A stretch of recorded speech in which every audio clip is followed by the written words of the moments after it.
So what is My Time at Portia? Good question. My Time at Portia is I don't know how you'd explain it.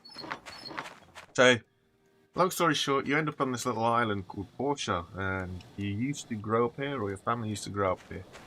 Is where your grandpa used to live, and he had this little workshop. And basically, you have ended up inheriting this workshop, and then it's up to you to grow it into one of the best workshops of the little island.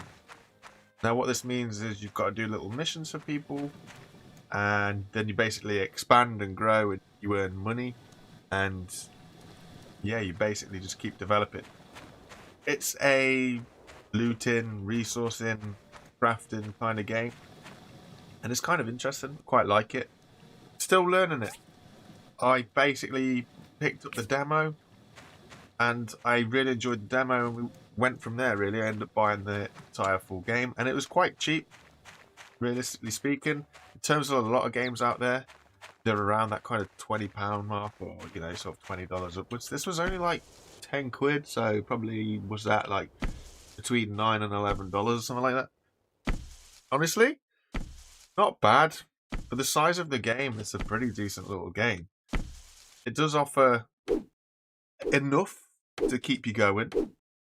And honestly, anybody who's been playing Scrap Mechanic, if you've put in 1,000 into it, you know that the kind of content has been lacking recently. And for people who make content, there's not really an awful lot to go at the minute until they put new stuff in. So I was just playing this in between the videos I was putting out for you guys. It was just like a nice, chilled, relaxing game that there's no stress, there's no pressure, there's no time limit to think. Well, I was going to say there's no time limit to things. That's not strictly true.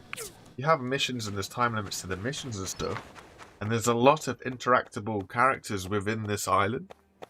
But you basically you're just trying to build your workshop up to being one of the best workshops that it can be. And like I say, that means doing little missions for people. So if I go in here and have a look at my missions, I'm currently getting charcoal, and then I'm rewarded with money and experience points and rep points, and then a relationship bonus with whoever I'm doing the task for.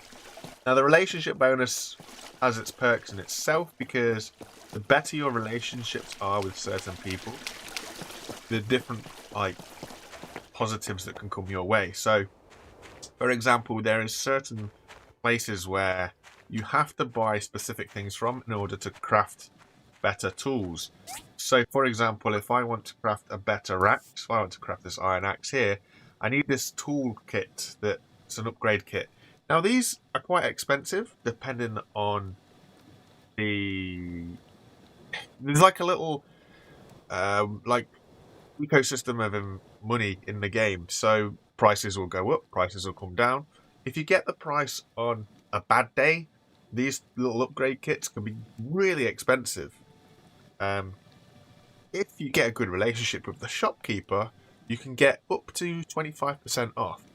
So even if you have a bad day price and you get 25% off, it's not too bad. We can stomach that. So that's what we're aiming for. So we've just got our charcoal now, so I'm just going to go find the man. And if you can see on the map, the big blue question mark here, bump bats around, that'll be the Donny that wants stuff. And there's all this map to discover. And honestly, I've never ventured outside this little stuff, been running backwards and forwards, trying to get enough materials and items and stuff, because I would like to try and get a chicken coop or a cow shed. Undecided which one yet. Hello. But I'd like to get me some animals. There's a lot of things to learn to this game, and honestly, I think it's a little bit of a confusing one in some respects, in that things don't necessarily increment in a way that you'd expect. For example, so I got this, I randomly, right near the start of the game, I got given a seed, but I'm not given any way to farm or plant it, and then I found this massive soil dirt bed, but I've got no way to water it, and I haven't worked out how to water it yet, or the blueprints that I do have to water things are in here, maybe? No. So there's various different things. For example, like ammo. That's a great one. It says gunpowder from work table 3. Well, I'm only just at work table 2 of this. So things don't necessarily stack in a way that you'd hope that they would, or, you know, this kind of thing. So you can get a little bit left behind in some areas, and other areas will like rocket ahead. And it's trying to get that middle ground of input versus kind of output, basically. So we're over here as well. So this is a civil cutter. This basically cuts everything here.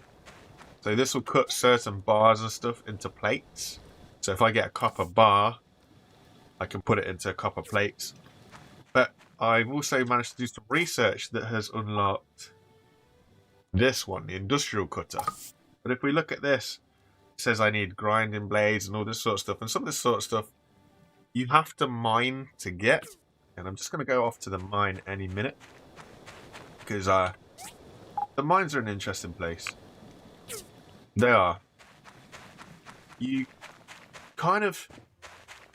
get a certain amount of things from the mine regardless. So you'll get stone, soil, sand, and depending on which mine you go to, you'll get a metal ore. So you might get iron ore, you might get copper, you might get tin. No, you won't get tin, you'll get some of the others, I can't remember which. But you get those like regardless of how much you mine. But then there's extra little bits of stuff that you have to find in a different way, and what you do is you have to press F and it sends out this little yellow beam, and we can't see any right now, so this whole entire floor of the mine is mineable, and I've dug myself a little bit of a tunnel somewhere over yonder. Hopefully this will work. So see how this is like cobblestone? This stuff we cannot mine through at all. It's only the dirt. Now, if we come down a little bit lower and we boom that little yellow line again, no, we don't get anything. There we go. Okay, so you see below us, look, the little purple dot comes up. That is something that we can mine too. It's like a relic. The relics give us off like yellows and purple dots. A purple dot is like a secret gateway to a different room, and a yellow dot is just a relic. Relics are very important for game progression, but they are difficult to come by because you don't necessarily know which relic you're going to get. And in order to get relics together, each relic has, say, 5 different parts. So you have to try and put 5 different parts together in order to get a complete relic. And the issue there is you can end up getting like 1 million part 1s. And never getting any part 2s or 3s kind of thing, and then you end up with no storage space because you're trying to store them all, and it does get a little bit taxing, but it's not the worst thing to be fair, and it's a nice, chilled, relaxed game, so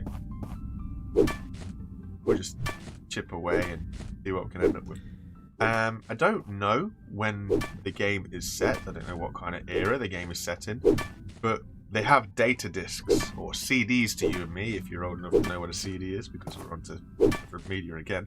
But data discs are something that you take to a research lab, and then they do some research around the data disc, and a few game days later, you end up with some swanky new building or something like that. It's a pretty cool little game, actually, and it's not the worst thing in the world.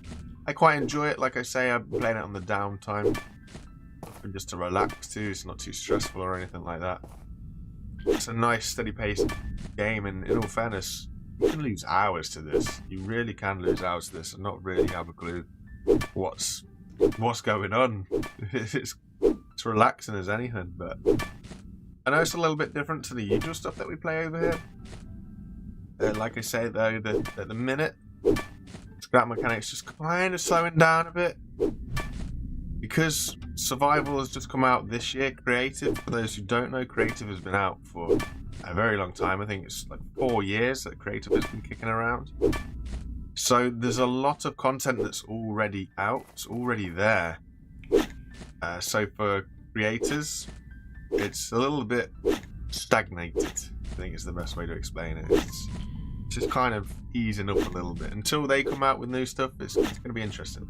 We've got the likes of the modding community, such as Font and Durf, who are throwing mods together, but I noticed that Durf has also slowed down on his mods because he doesn't want to go into mods too much and then have the scrap mechanic developers change too much and then all his mods doesn't work. Font, on the other hand, Font is like daily he's adding something new, so fair play to Font for that. But it's just a little explanation of why there might not be too much scrap mechanic videos kicking around for a little bit anyway. But yeah, it's just the way that it goes. You can't have everything. But, it's nice to have a little bit of variety on the channel. I understand that that might kind of injure my growth as a little channel, but at the same time, we've got to be flexible. You can't just stick with one thing. If I'm not enjoying it, I'm not enjoying making videos, you guys aren't going to enjoy watching them. It's quite simple like that, really.